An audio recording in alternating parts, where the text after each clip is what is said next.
Dropshipping just does not work in South Africa. Well, that's what I keep hearing people say in my e-commerce community who've been trying dropshipping in different formats or different methods, but they just can't achieve success. Sometimes they get short-term success, but it's not sustainable. And I want to take you through the various aspects of this. Today, I'm going to walk you through the difference between the South African market and other markets. And this is a real deal breaker because nobody else is talking about this. I don't know if people realize this, but I'm going to explain why in South Africa it's so challenging. After that, I'm going to walk you through the 3 different methods that you could possibly take to do dropshipping in different territories or different methods. I'll walk you through each one of those and the potential challenges of why those are kind of tricky to get right. Now, the third one, it can work. It's worked for me, and I'll unpack at the end how you can make it work for yourself. And this is something that my students are putting into practice in their businesses, and it's part of a greater strategy which does lead to sustainable success in the e-commerce businesses. So stick around. I'm going to walk you through all of that and way more in this talk about dropshipping and why it's so difficult in South Africa. Now, quickly, if you do like learning about selling online and e-commerce and all things digital marketing, then please go ahead and click that subscribe button so that you can get alerted to more awesome content coming in the future. So let's dive straight into the training or the element or the meat and the potatoes of this. Firstly, let's ask the major question, like why is it so difficult in South Africa? What is it about our market that makes it so tricky to do dropshipping? Could it be that products are a bit more expensive here because of the cost of delivery from our suppliers in different first world countries all the way down here to the bottom tip of Africa? Well, yeah, delivery cost does mean that often our retail price is higher. We have other higher costs, like sometimes our import duties are higher, and none of these factors are actually important when it comes to the main reason why dropshipping in South Africa is so tricky.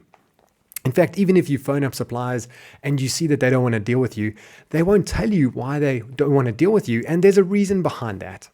And that reason of why it doesn't work in South Africa is our laws. Our laws specifically about pricing, and more specifically about price fixing. Now, let me explain what this means.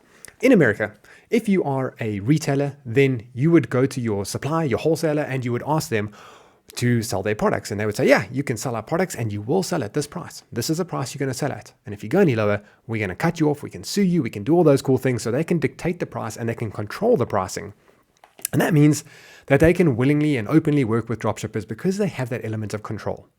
Now, in the South African market, our price fixing laws state specifically that the wholesaler cannot dictate or even suggest what the retail price of the product is that you're selling. So you as a retailer, you get it from your wholesaler and you have carte blanche to be able to sell it at whatever price you want. And this scares the heck out of those wholesalers. Now, in order to make us understand this even more, let me explain by way of an example of why this is so crucial.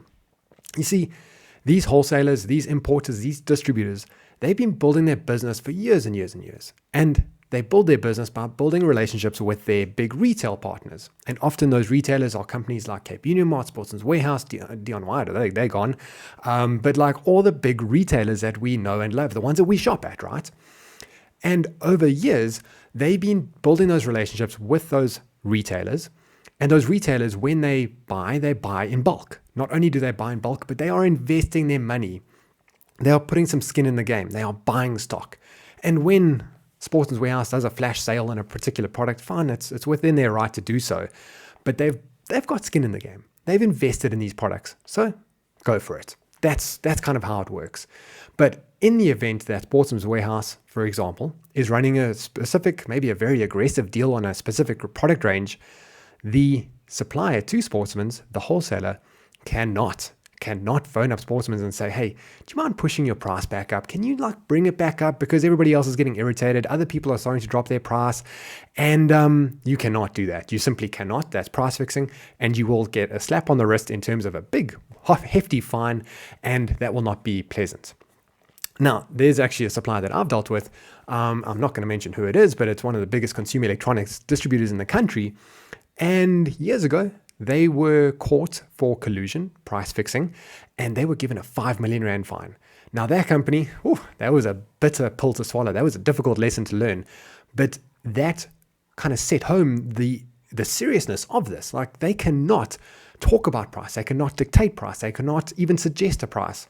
Now that particular wholesaler If we were doing a deal, we would always communicate that with them in advance. And any communication around pricing, they would never send an email. They would never put anything in writing. They would phone me or they would phone so that there wasn't any record of any particular conversations around pricing, because they were terrified of even mentioning price when it came to their retailers, because they know how serious it is. Now, let's kind of put that all in perspective and kind of close the loop on this. Because why don't they want to deal with you? Why does this affect dropshipping in South Africa? Well, the thing is that they being the wholesalers, are looking to protect their relationships with their big distributors, the ones that they've been building relationships with over years and years, like decades. They do not want somebody else to come in the market and start dropping price. And in the early days when dropshipping was new, sometimes these wholesalers were like, oh, cool, there's a website, they want to sell my stuff. And they took on the new dropshipping supplier. And that dropshipping supplier was not investing in stock. They were not getting skin in the game. But what they were doing is that when they wanted to increase their prices, when they wanted to increase their sales, they would drop the price. You know the deal. If you want to get more sales, drop the price. Easy peasy. Now, can you imagine what happens at head office of that wholesaler when they start getting phone calls from KB Newmart, Morton's Warehouse, and those retailers who have invested in stock are now phoning them up and saying, hey, you know that stock that I bought from you?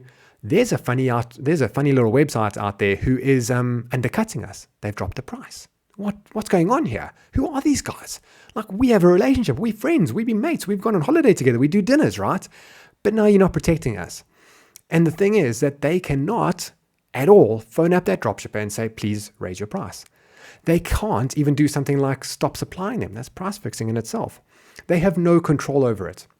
Those are the laws of our country, my friends. And that is why they don't want to deal with us. They don't want dropshippers. They don't want websites who phone them up and say, hey, I've got a website, I've got this amount of traffic, and I can sell your stuff. Please let me list my products and put them on your site. And when we get orders, I'll buy it from you and send it to my customer. They don't even want to hear about it. They do not want to even engage with it.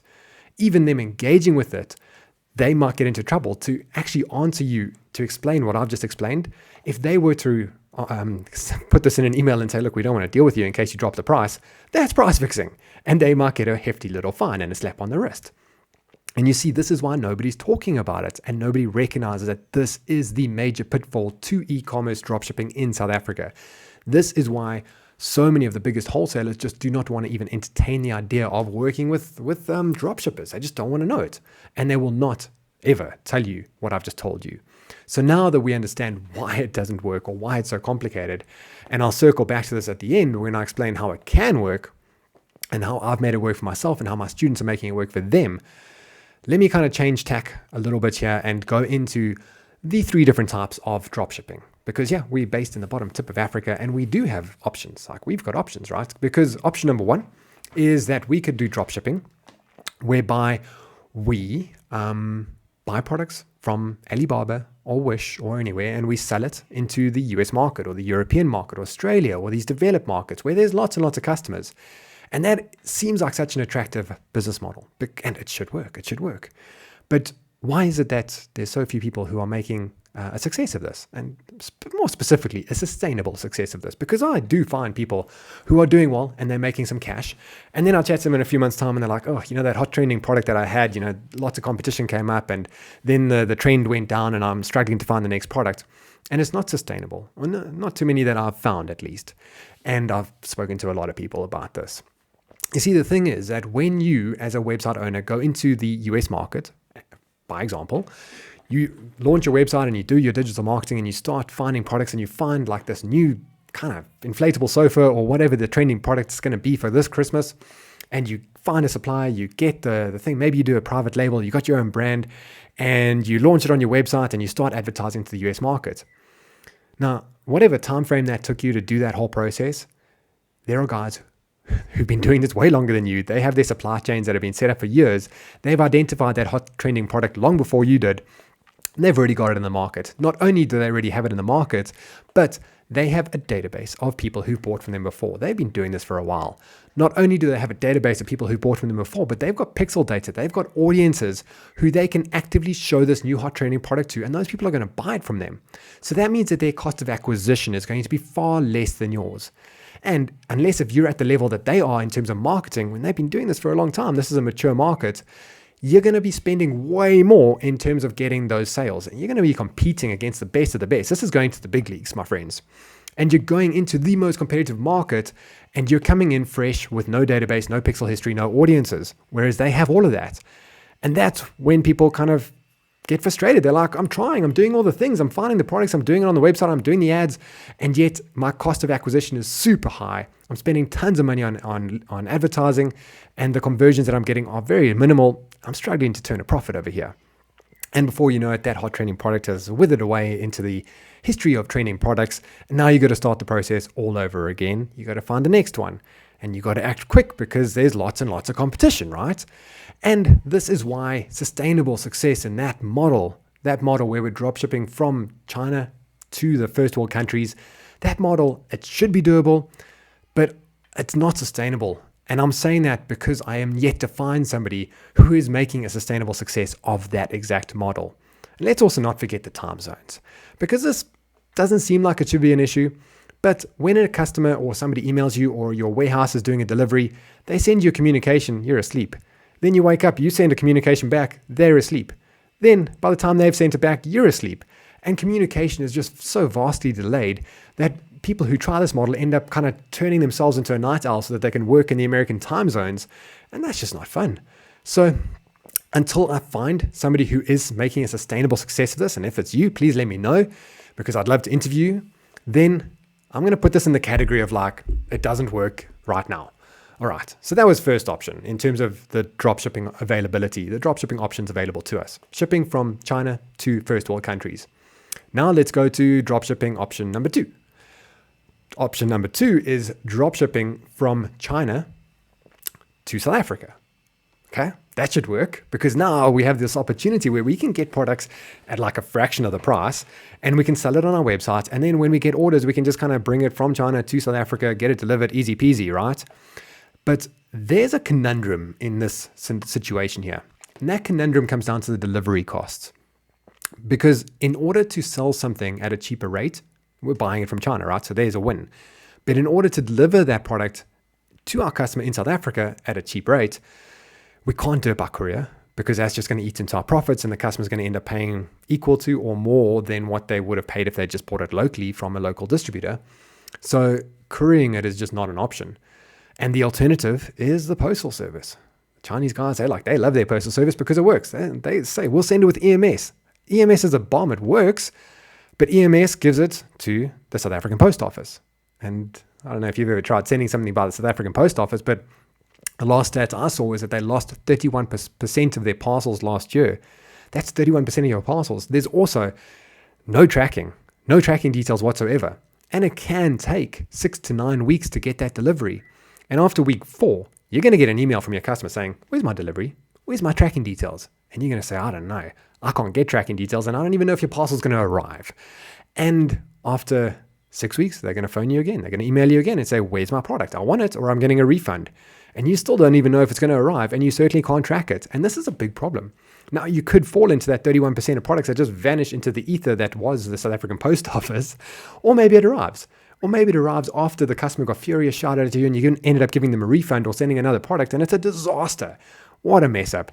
The South African Post Office, sorry, Sapo, but I wish that they pulled up their socks. I wish that it worked, because it would just change the e-commerce industry altogether.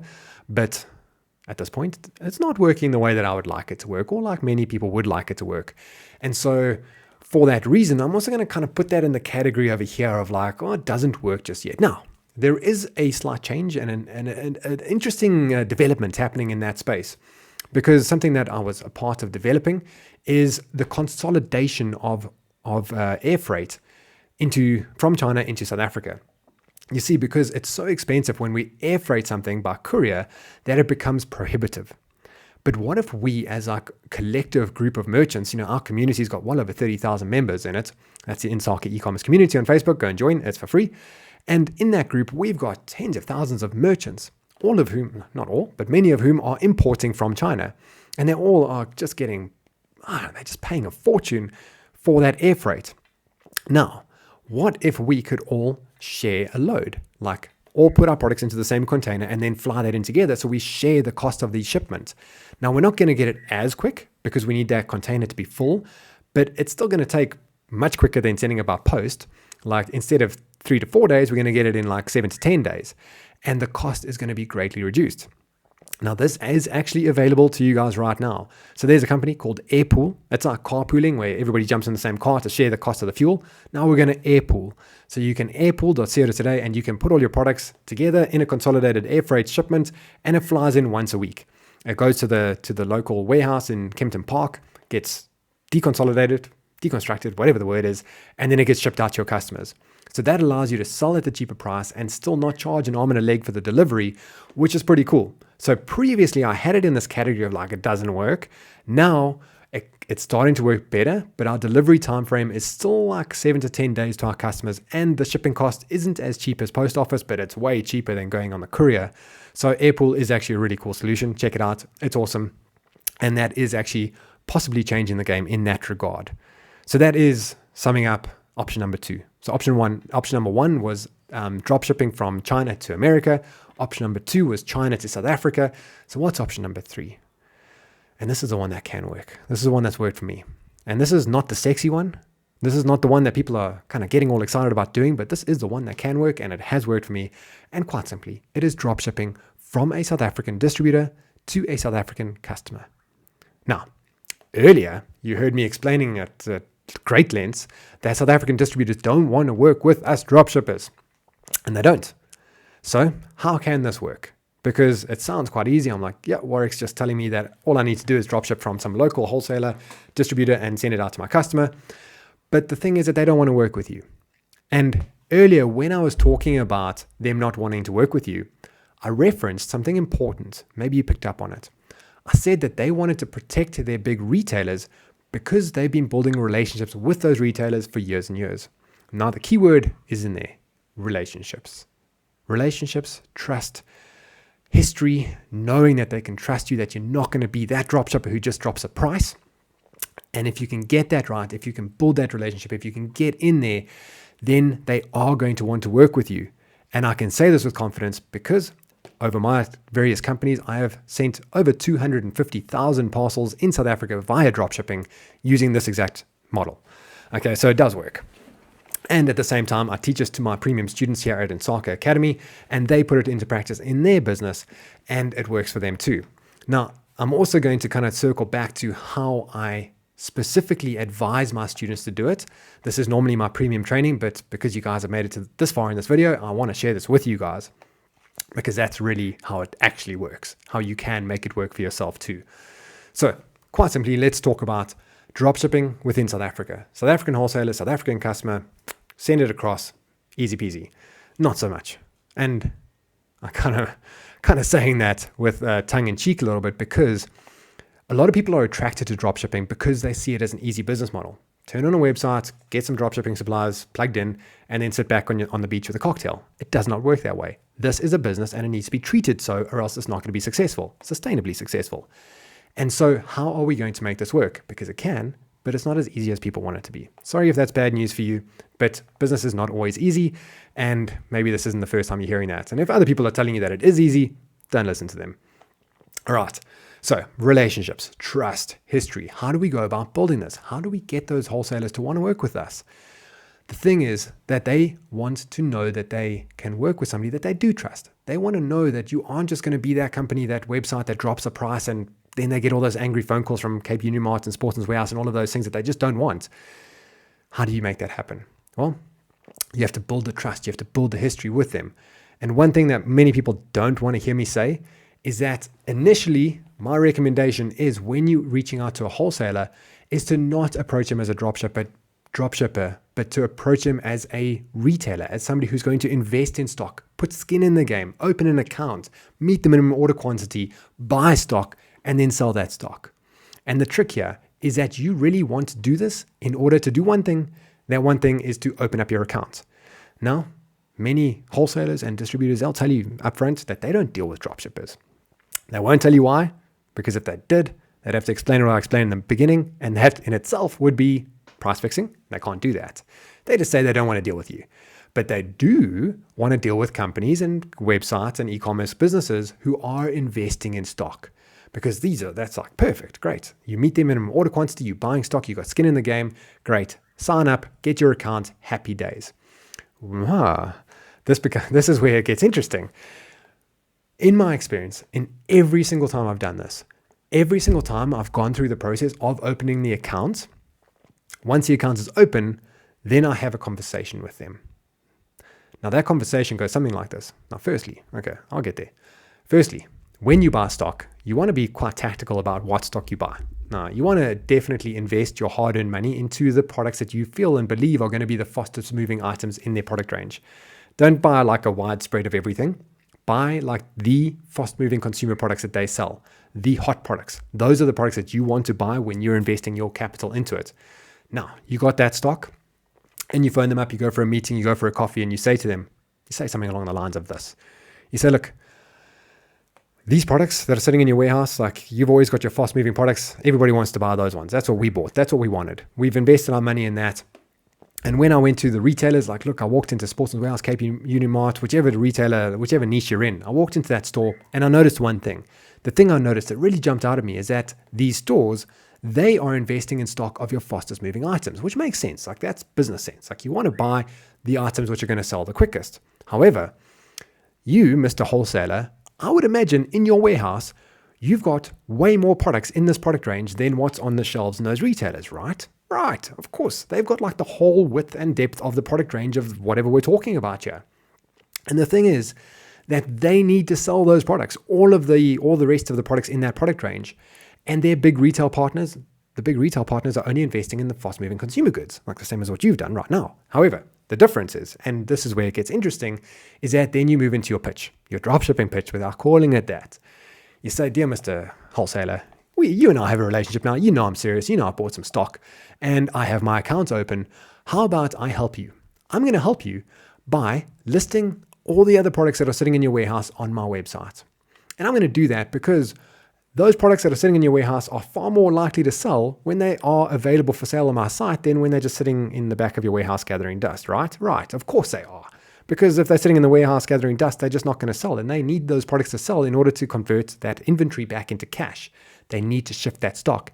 And you can come to them with a win-win solution, with a win-win proposal by saying, let me put the rest of the product range on my website, and when I get sales, I'm going to send my courier to your office, pick it up and take it to my customer. Easy peasy. This is a win-win situation.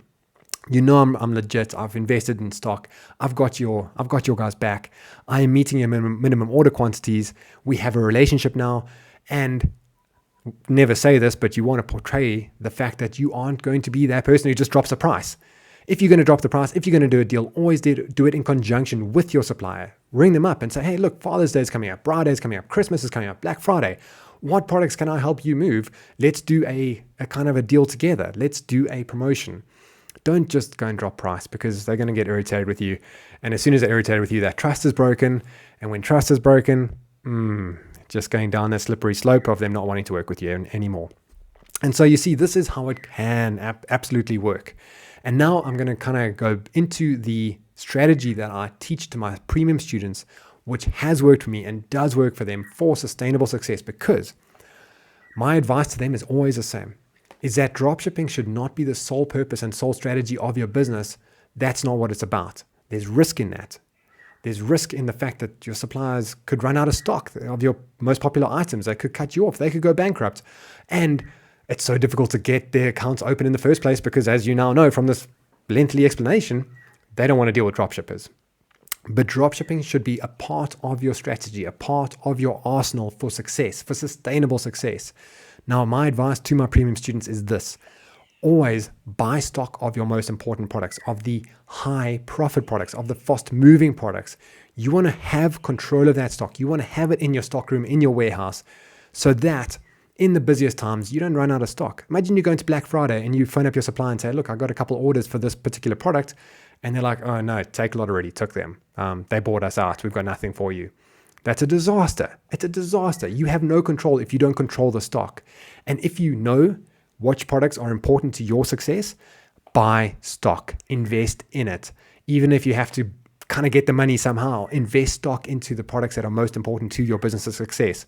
And then, and only then, expand your product range, expand your website, expand your web presence, expand what your website perception is by dropshipping, by listing products that are available on your website, which you don't have it sitting in the stockroom. And you can do that following the strategy that I've unpacked for you guys in the last few minutes. Now, you want to use dropshipping as a tool to get extra sales, but also importantly as a tool to expand your presence on the website so that when a consumer lands on the site, they don't just see 12 or 20 products, they see a couple hundred products. They're like, this is a proper e-commerce website. This is a proper e-commerce business. And they don't know which products are in stock and which aren't, because you're just fulfilling as the orders come in. But the thing is that having that perception gives your customer the trust. They believe that this website is trustworthy, that they can shop on it. And it means that you have control over the most important products in your category. And that is what has worked for me. It is what has worked for my students. And it is what will work for you too. And so that is a strategy that you can follow yourself in terms of getting success in your dropshipping business. Now, it's not as easy as I know that you want it to be, but this does work, and it's what's worked for so many of our students. So if you do want to keep learning about e-commerce and getting sales online, be sure to subscribe and then click on my next videos, because I got lots more tips for you guys coming up.